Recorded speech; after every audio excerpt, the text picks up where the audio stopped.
আন্তর্জাতিক অপরাধ ট্রাইব্যুনালে জুলাই হত্যাযজ্ঞ মামলার বিচার প্রসঙ্গ। ট্রাইব্যুনালের কার্যতালিকা অনুযায়ী আজকের আলোচিত মামলাগুলোর সবশেষ অগ্রগতি সম্পর্কে আমরা সরাসরি জানব।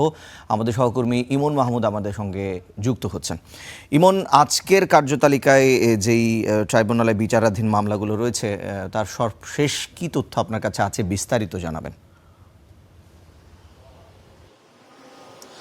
রিশাদ, আন্তর্জাতিক অপরাধ ট্রাইব্যুনালে আজ তিনটি গুরুত্বপূর্ণ মামলার সাক্ষ্য গ্রহণ অনুষ্ঠিত হওয়ার কথা রয়েছে। এর মধ্যে প্রথমে রয়েছে জুলাই আন্দোলনের সময় ইন্টারনেট বন্ধ করে হত্যাকাণ্ডের পরিকল্পনা এবং প্রমাণ আড়াল করার চেষ্টায় একটি মানবতা বিরোধী অপরাধের মামলা হয়েছিল, যে মামলার আসামি ছিলেন সাবেক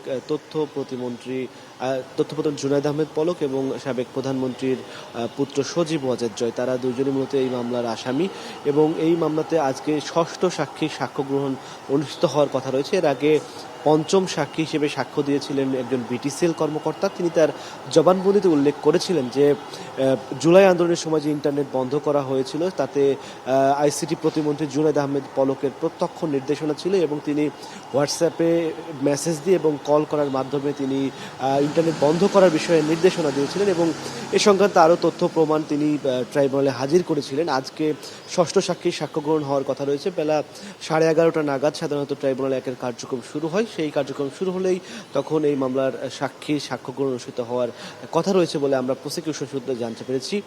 এছাড়া আরও একটি মামলা রয়েছে, যেটি জুলাই আন্দোলনের সময় কারফিউ জারি করে হত্যাকাণ্ডের পরিকল্পনা, হত্যা, উস্কানি এবং ষড়যন্ত্রের একটি মামলা হয়েছিল। সেই মামলাতে মূলত সাবেক প্রধানমন্ত্রীর উপদেষ্টা সালমান এফ রহমান এবং সাবেক মন্ত্রী আনিসুল হককে আসামি করা হয়। এই মামলাতেও আজকে সাক্ষ্য গ্রহণ অনুষ্ঠিত হওয়ার কথা রয়েছে। এই মামলাতে আজকে সাক্ষ্য দিবেন সিআইডির দুইজন ফরেন্সিক বিশ্লেষক। তারা মূলত সালমান এফ রহমান, আনিসুল হকের যে কথোপকথন পাওয়া গিয়েছিল সেই কথোপকথন এবং শেখ হাসিনার সাথে সালমান এফ রহমান এবং শেখ রেহানার সাথে সালমান এফ রহমানের যে কথোপকথন রয়েছে এবং আরও বেশ কিছু কথোপকথন যেগুলো প্রসিকিউশন উদ্ধার করেছিল, সেই কথোপকথনের যে ফরেন্সিক বিশ্লেষণ তা আজ ট্রাইব্যুনালের সামনে তুলে ধরবেন এই দুজন সিআইডির ফরেন্সিক বিশ্লেষক।